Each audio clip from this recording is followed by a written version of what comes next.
Hello, everyone. I actually didn't want to do this with, but after rewatching the Ammon Luke discussion, I just had to say a few things.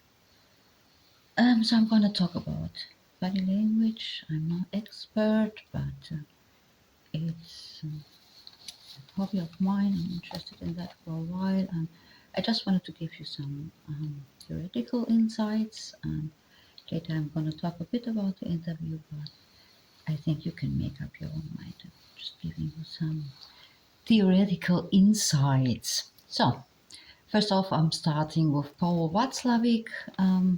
So I had to write down everything because, English is not my mother language, so I have to go with the papers still a bit. Paul Watzlawick, you cannot not communicate. He's about body language, and I'm not gonna go too much into it, but he has some tips about how to communicate, how to have a conversation with each other. Like first off, active listening, open listening. So you're interested in the questions and in the discussion that is going on.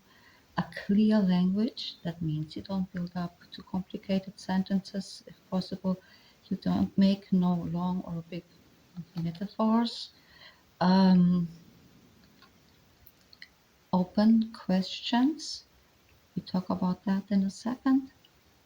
Non-verbal communication. So how you start a conversation. Okay. That can be a basic, like someone just likes to sit like that, but I don't think that someone really is comfortable in this position for a long time, and it just shows the other that you're not open for conversation. So we know that a controlled body language is directly correlating to our perception of authority and competence. Central insight here is Albert, his name, Mehrabian. He established the 738-55 rule. Also, it's a result of the study he did, 1967-68, where he showed that 7% of the communication is the actual content, the information. 38% is the voice guidance, tone, and 55% is gesture and facial expressions. Okay, to not mislead you here, the study was made under contradictive body language and content. I love you. Doesn't look like I really do. But it does show the immense impact body language has in our communication. And we know that a controlled body language is directly correlating to our perception of authority and competence. So I'm going into that a bit so that you know what I mean with that. Okay, 7% content, that is clear, that's the actual information. Then we have the 38% voice guidance and tone. Here it's once about rhythmic. If I go on in a very monotone way like this, I'm gonna probably lose you after 10 seconds. Are you still here? And accent, emphasis, and for example, also stretching. This is the point I want to make. Over there, please. To overdo it a bit, but. And then also up and downs, what is also quite important because it makes the difference between a question and a statement. Yeah, you see that later. It's not right, Ammon. It's right, Ammon. That's a statement and not a question. We talked about open questions in the beginning, and I'm seeing that several times over the interview. Okay, gesture, clear. Targeted use and matching use is important here. that is convincing. If you, how we say, rumfuchteln in German, that's not gonna establish a good impression. But if you have a punctured gesture that is matching with what you say, then it impresses people. For example, they did an experiment, a study with two people. Out of two people, you remember or you will remember as most competent and as most remembering the one with when they hold the same speech, like the same content, but you will remember the one with the best and the most body expression, gesture, etc. Okay, next cognitive dissonance. Key theorist is here Mr. Leon Festinger, for example, with his book When Prophecy Fails, if you want to check that. What is cognitive dissonance? The mental discomfort felt when holding conflicting beliefs, values, or attitudes, creating psychological tension that motivates to change something, belief, behavior, perception, often through denying, rationalizing, or changing the inconsistent element. Yeah, and we have a strong drive to reduce this discomfort and establish mental balance. Sure. Okay, signs of cognitive dissonance: avoiding contradictory informations, experiencing anxiety or stress. Indicators are higher breathing rate, sometimes higher blinking, okay, sweating, and stress adapters. We see that later on also. That can be like hands. Are you playing with something strongly touching to feel safer? Moving around in your chair, all kinds of stuff. Where am I? Yeah, complaining or looking for validation from others. We've seen that too. Okay, so I'm starting just a little overview in the interview as Luke starts to talk about his own. He starts off very confident.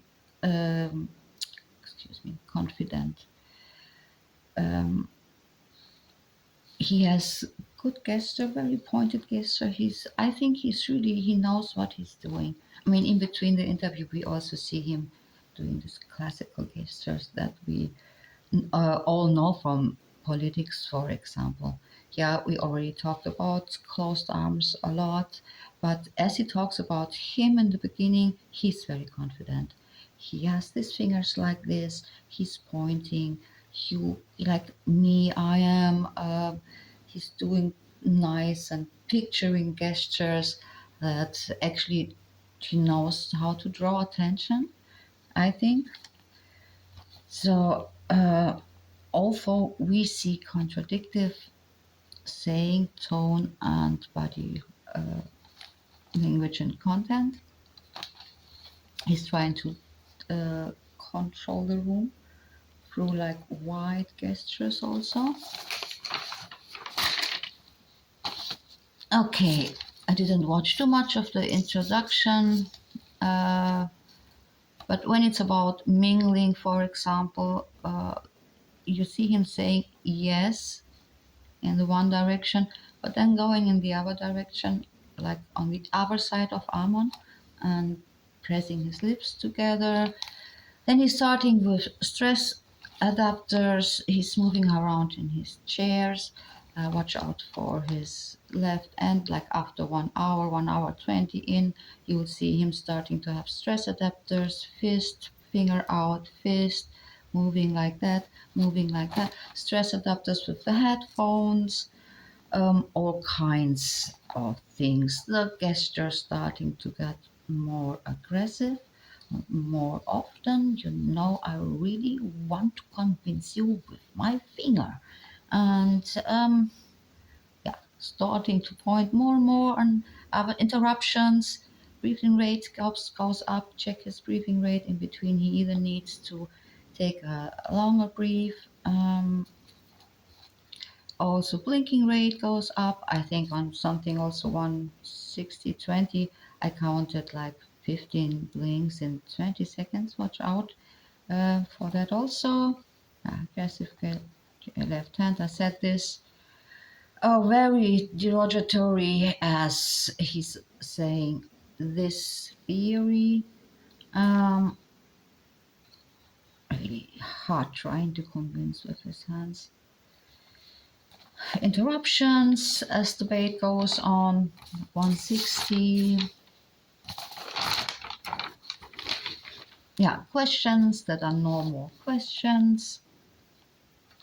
Contradictory body language to content again. 180, 30 seconds something. More questions that are no questions. Interruptions with teaching fingers. Wait, stop. Uh, Small appearance of being discussed. Looking to Ammon. More teaching behavior. Look at his face as he says, much later period. Over speaking Ammon. 120. All in all, his body opened much more. Okay, the screen was on his right side, I think. So yeah, he tended in this direction a bit more, but even he had his left hand here, and I think he was a bit more open towards Danny and the screen than actually to his speaking partner, discussing partner.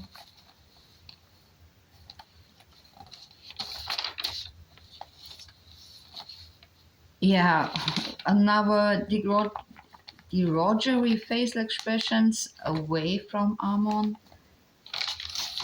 When he says that's Ammon's translation, turning around, being discussed or derogatory. You see that throughout the interview. Yeah, all in all, I don't think he was coming open, and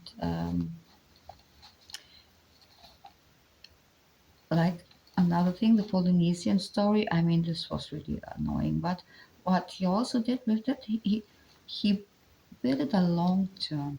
So you're like, what the hell is going on? And he's making the story up and up and up. And after a while, you're not comparing no more. You're just actually waiting for the solution. What he did. So it's very compelling. He's building up this long, long story, and you're just waiting for this just to make sense, to come back to a circle. And that's what he's doing in the end. But you're actually just like, yeah, okay, cool. But you're not able to compare to what was actually talked about. That's just too long ago, and you're lost in this story. So that was not that was not nice. Also, this Daniel thing. If you want to talk about that a bit, uh, drawing attention to him. Like, imagine you're the Stone Age guy with your tribe outside in the forest, and there's a loud crack. So your mammal brain is actually reacting to unusual or new stuff. Like in this discussion, when he came up with, "Hey, Danny, is your name actually Daniel?" He drew the attention of Danny, sure, absolutely in his direction, and then establishing authority. Yeah, okay, let me tell you what your name is about. So this is, and then he goes on with, Danny, 99%. So actually, then he had no choice to just to say, yeah, yeah, sure. Yeah. It's a bit of a trick. I didn't like that at all. Okay, I think that's enough said. Yeah, and another thing that was annoying. I mean, he talked about they burned down Palestine. Oh, sorry, Jerusalem, and like nothing was left. Like no books, no nothing. First of all, that makes no sense. We all know that. And second, so or no one survived at all, or they would have had something, or restart writing. making clay tablets, silver things, or whatever. So, and if you go deeper into these things, we all saw that it makes no sense. Yeah. So, people, that's it. I hope you liked. See you soon. Bye.